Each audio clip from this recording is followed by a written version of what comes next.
decision. People have reported me to the immigration, so I'm waiting, and they questioning me concerning the meet and greets that I have, and they're probing me. I've been waiting here for about 30 minutes.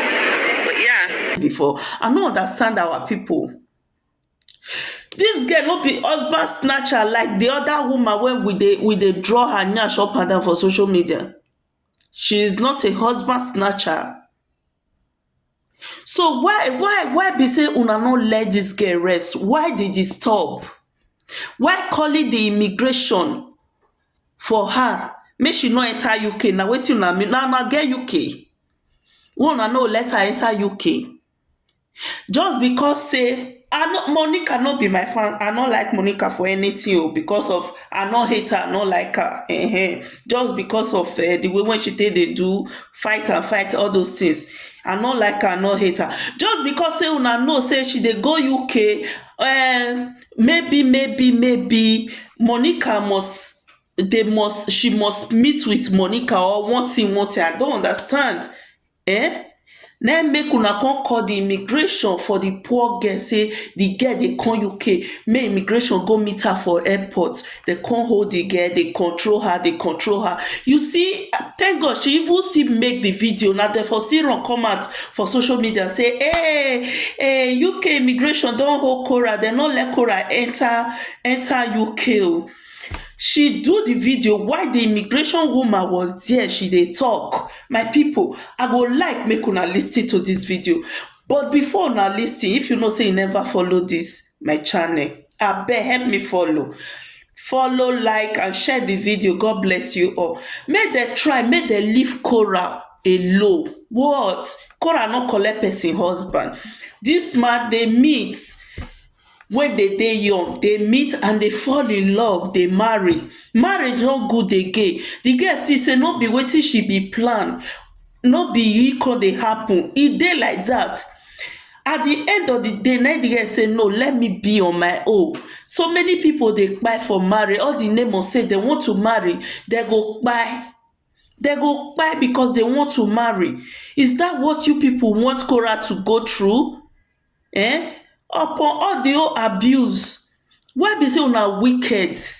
Una too wicked for this social media. Korra no snatch person husband. She said she no wan marry again. And secondly, this person, so when Korra say she no wan marry again, this person no be una brother, no be una sister. So why are you people disturbing Korra? Make una let Korra be. She no wan marry again. If marriage no good, woman go comot before the man go do her wetin no good.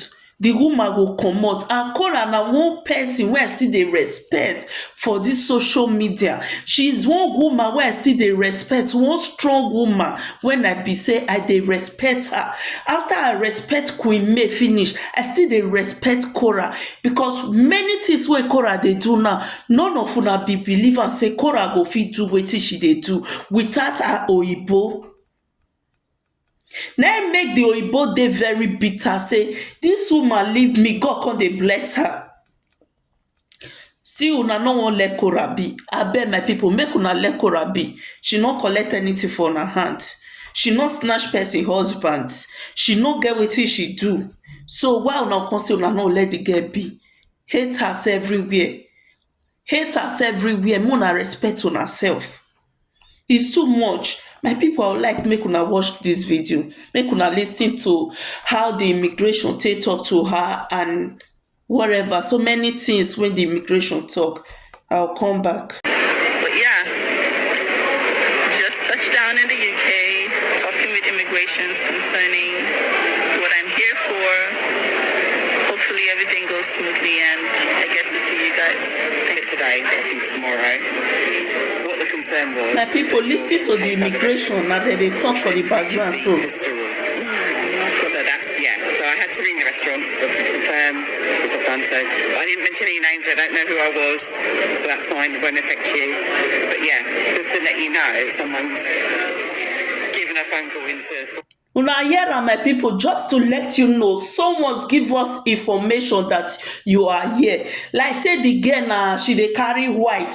If Korra na person wey dey carry something now, we go say okay maybe she dey carry something. You see our pipu, the hate dey get dey kpai dem dey go, while their hoe dey destroy dem dey put nose for person matter. Korra no collect person husband, Korra no destroy una hoe. The only thing wey the poor girl talk say, I no wan do again, husband tire me, I no dey do again.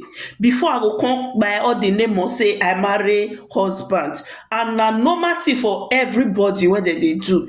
If you see say your relationship no dey go well, your marriage no dey go well as una be plan am before, if una see say una no fit amend am, una no fit settle the thing make everything dey okay, fine, una go let the marriage go to have una peace. I don't know why our Nigeria people still dey after Korra. Una dey disturb this Korra girl, una no wan make she rest. This is so bad of you guys. This is so bad. Whoever's done that. People are, yeah, a lot of UK. Yeah. So I don't know why, but that's what they've done. So that's the issue. You hear the immigration said, I don't know why, but that is what they have done. As in, they call the immigration, may immigration go control Korra. That is so bad. The hate, the hate. I wish this hate go carry una go heaven now. E go buy mansion for now. E for good, because the hate dey carry una dey go down. So that's what the issue was. It was just a case of obviously you've only got a visit visa, so technically you can't work here. But someone called you guys and told you guys that. Yep. Imagine. But I don't know where it's come from, and obviously they won't tell me, but yeah. I haven't, no. But yes, I hope, just be a bit wary where you put it, or who. I'm trying to do my best to, Yeah, I know, I understand, yeah. Thank you everyone, my people. Thank you for watching. Una see wetin dey go on. Na wetin I carry come give una, because the hate towards Korra is too much. Korra no get wetin she do una. Korra dey struggle as a single mother to be happy. I don't know why you guys are so bitter towards her. So thank you everyone. God bless you. Bye bye. Please no forget to like and share. Follow.